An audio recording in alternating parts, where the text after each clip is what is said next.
Donc voilà, ça y est, c'est reparti. Donc montage de la poulie.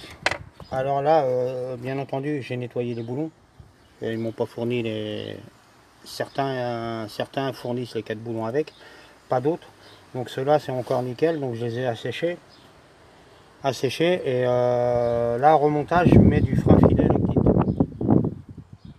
Frein filet Loctite, vous voyez. Alors, par précaution, hein, parce que bon, normalement, ça se dessert pas. Bon, par contre, j'ai fait un gros trou. C'était un peu bouché, il faut pas en mettre de trop non plus.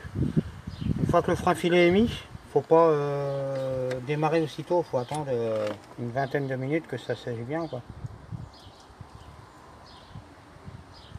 Alors, théoriquement, il faut un outil, comme on dit, pour la serrer, mais en mettant la première, le frein à main et quelqu'un dans la voiture qui freine, ça va pas bouger du tout et vous pourrez bloquer un petit peu sans forcer comme un porc pour éviter de bloquer le frein à pied, je veux dire, pour éviter que la boîte de vitesse, le cardan,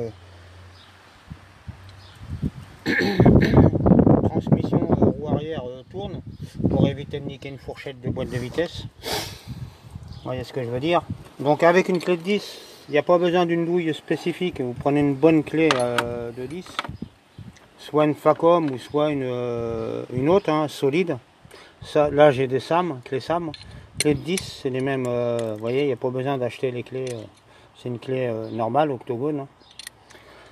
Et là, je vais remettre la poulie. Alors en faisant attention de ne pas la faire tomber, bien entendu. Parce que des fois, c'est quand on veut pas la faire tomber qu'on la fait tomber. Voilà, comme je vois pas où j'habite, du moins où je suis. Voilà, je vais essayer de la tourner. Voilà, donc là, je serai dans un trou. Pour l'instant, je serai dans un trou. Alors là, je vais mettre un coup de vis. Donc j'ai mon fils qui me filme. Voilà, pour faire quelque chose de convenable. Parce que si elle tombe, ça peut la voler ou la déséquilibrer. Parce que je viens de la peser par vérification. En rapport à l'autre, j'avais l'impression que la neuve pesait plus lourd que l'autre. Et en fin de compte, elles font 6,6 kg toutes les deux. Donc là, voilà. 6,6 kg toutes les deux, donc c'est déjà beaucoup pour une poulie. Hein. Alors là, on met dedans. Voilà. Il y a 4 vis. 4 vis.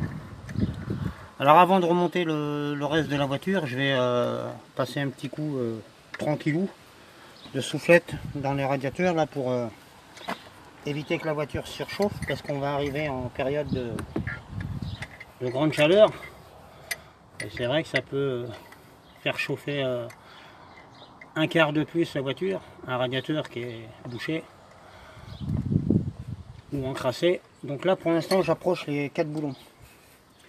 Là on met son doigt, hein, comme on dit, on met son doigt où on habite. Hein. Donc là je mets mon doigt pour trouver le trou. Dans le sens du terme mécanique, bien entendu, pas dans le sens du terme que certains peuvent penser. Voilà. Ok, donc voilà. Donc pour l'instant, j'avais une clé à tube tout à l'heure. Voilà. Alors vous voyez, j'ai pris ça. Ça c'est des espèces de clés à tube qui vous donnent pour les roues, débloquer les boulons des roues. Donc ils rentrent très bien dans la clé de 10, ici vous voyez. Donc là je vais faire un pré-serrage. Donc là je suis en prise, un pré-serrage. Parce que si le frein filet commence à bloquer. Alors le chien là c'est à qui? Il y a un chien chez nous là. Ouais, c'est pas à nous ça. Alors je vous laisse.